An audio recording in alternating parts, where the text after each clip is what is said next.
Good morning বন্ধুরা। সকাল সকাল মুখ কালো করে আমি বসে রয়েছি ট্রেনের বগিতে।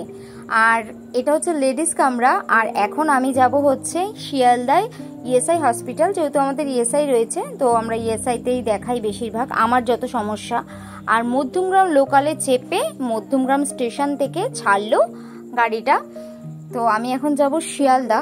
আর শিয়ালদা নেমে একটু হেঁটেই হচ্ছে হসপিটাল। অমিত আমার সাথে রয়েছে, ও আমাকে হসপিটালে ঢুকিয়ে মানে নার্সিংহোমে ঢুকিয়ে দিয়ে ডাক্তার যদি চলে আসে তো ভালো, আর যদি লেট হয় তাহলে ও অফিস চলে যাবে। আর শিয়ালদা থেকে আমি স্টেশনে নেমে গেছি, আর কিছুটা হেঁটে পথ আর আমি পৌঁছে গেছি। আর এখানে হচ্ছে টিকিট সিস্টেম রয়েছে। আমি আমার যে ইএসআই কার্ডটা আমি জমা দিয়ে দিয়েছি। আর আমাকে একটা টোকেন দিয়েছে, নাম্বার হচ্ছে 17, আমার 17 নাম্বার হচ্ছে টোকেন নাম্বার। তো আমি তখনও দাঁড়িয়েছিল, কিন্তু তারপর বেরিয়ে গেছে। ডাক্তার দেখানো হয়ে গেছে, আমি ভিডিও করতে পারিনি। তারপর আসার সময় একটু গাছ কিনে এনেছিলাম আর এসে ঘুমিয়ে পড়েছিলাম, মানে শরীরটা এতই দুর্বল। এক্ষুনি আমি বলছি তো এই গাছটা বসাতে বসাতে আমার কোন সমস্যা হয়েছে, যার জন্য আমি হসপিটালে গেছিলাম দেখাতে।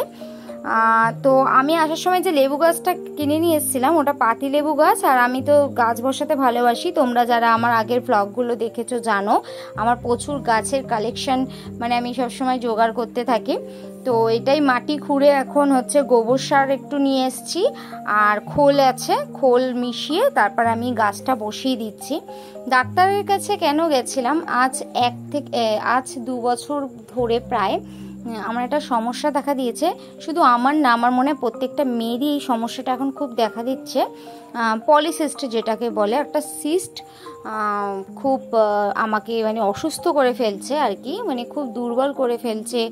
আর পেটে ব্যথা করে হালকা হালকা, এর জন্য অনেক রকম শারীরিক প্রবলেম দেখা দিচ্ছে। তো সিস্টটা খুব একটা বেশি ক্ষতি না করলেও কিন্তু শরীরে অনেক রকম প্রবলেম এর থেকে হচ্ছে। তো সেই জন্য আমাকে ডাক্তার দেখাতে হয় মাঝে মাঝেই।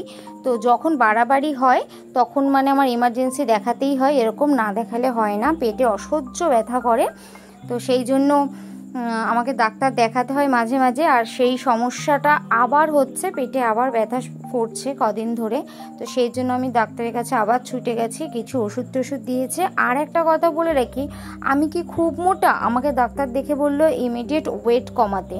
তো আগের থেকে হয়তো একটু ওয়েট কমেছে, বেড়েছে, কারণ হচ্ছে যেহেতু সিস্ট হলে একটু ওয়েট বেড়ে যায়।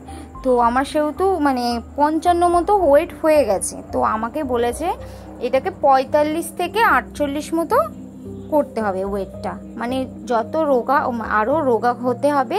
আর তেলে ভাজা স্পাইসি খাবার একদমই বন্ধ করে দিয়েছে, কোনো রকম এসব খাওয়া যাবে না, বাইরের খাবারও খাওয়া যাবে না। আর যে মেডিসিনগুলো দিয়েছে সেটা আমাকে 12 মাস খেতে হবে। তো এইভাবেই আমাকে চলতে হবে। অপারেশন করা যেতে পারে, তবে অপারেশন করবে না, যেহেতু বয়সটা কম, এই বয়সে অপারেশন করবে না ডাক্তার, সেটাই বলেছে। দেখো লেবু গাছটায় কিন্তু লেবু হয়েছে, দেখো ছোট ছোট লেবু হয়েছে 2-4টে। আমি এটা দেখে আরও নিয়ে এসেছি, আর গাছটা আমি বসিয়ে দিয়েছি আর একটু জল দিয়ে দিচ্ছি। বিকালবেলা হলেই জল দেওয়ার মানে আমার একটা কাজ থাকে গাছগুলোতে যদি জল না দিই না, মানে আমি সারা রাত জন্য ঘুমাতেই পারি না, অস্বস্তি করে। আর বৃষ্টি যতদিন হয়েছে আমার চিন্তা ছিল না, বৃষ্টি হচ্ছিল আমার কোনো যাই আসছিল না, আমি নিশ্চিন্তে বেসছিলাম। কিন্তু বৃষ্টি যেই শুরু হয়েছে সেই থেকে আমার মানে যত ঝামেলা। তো আজকের মতো ব্লগটা এইটুকুই ছিল।